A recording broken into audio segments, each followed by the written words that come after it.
प्रणाम भगवान। ओम श्री गुरुवे नमः। ओम शांति शांति शांति। सांख्योग स्वामी श्री अखंडानंद सरस्वती जी महाराज, पेज नंबर 102 पर 16 मंत्र ना सतो विद्यते भाव की व्याख्या चल रही है, जिसमें तत्वदर्शी कौन है इसके बारे में बता रहे थे।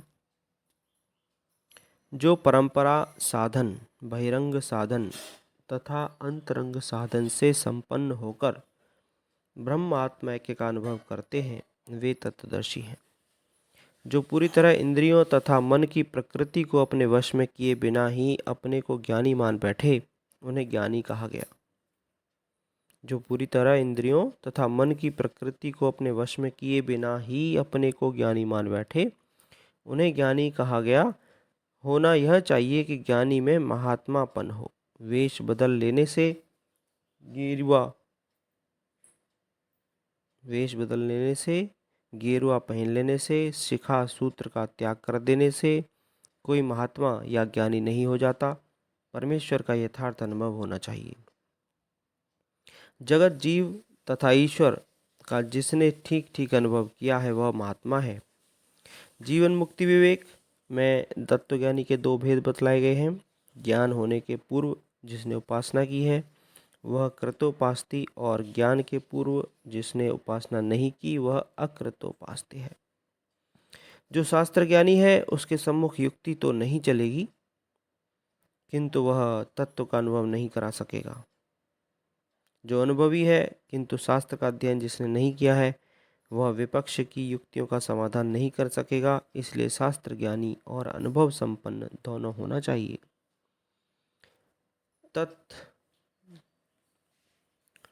च तच्च तच्च तानि तेषां भाव तत्वम जगत ईश्वर जीव और ईश्वर। जगत, जीव और ईश्वर, इन तीनों का भाव तत्व है। यत्र जगत जीवेश्वर भेदो नास्ति।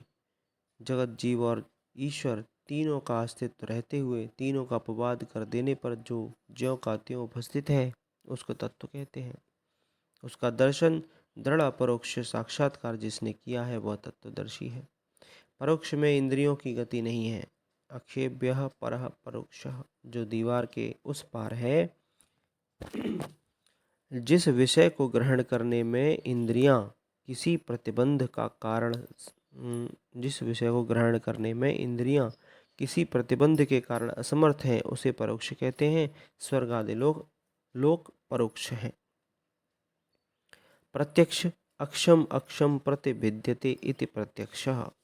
प्रत्येक इंद्रिय के साथ जिसका पृथक पृथक संबंध होता है वह प्रत्यक्ष है। रूप, रस, गंध आदि प्रत्यक्ष हैं।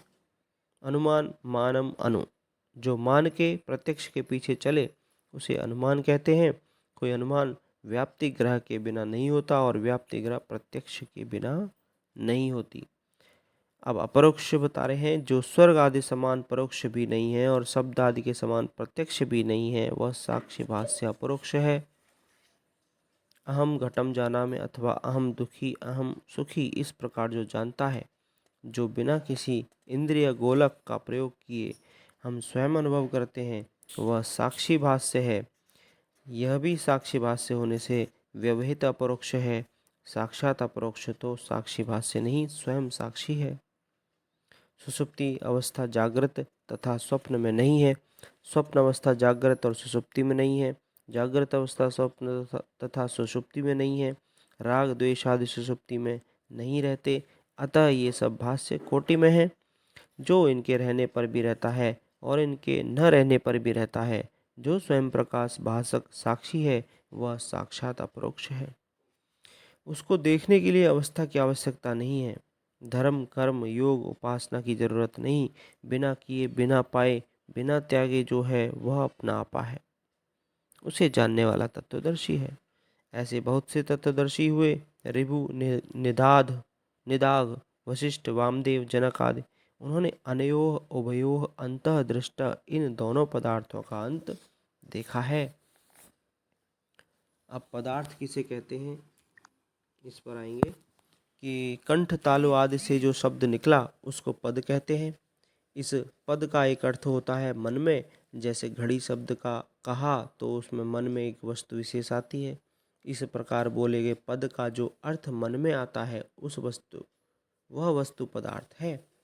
बाहर जो घड़ी है यह घड़ी शब्द का अर्थ पदार्थ है।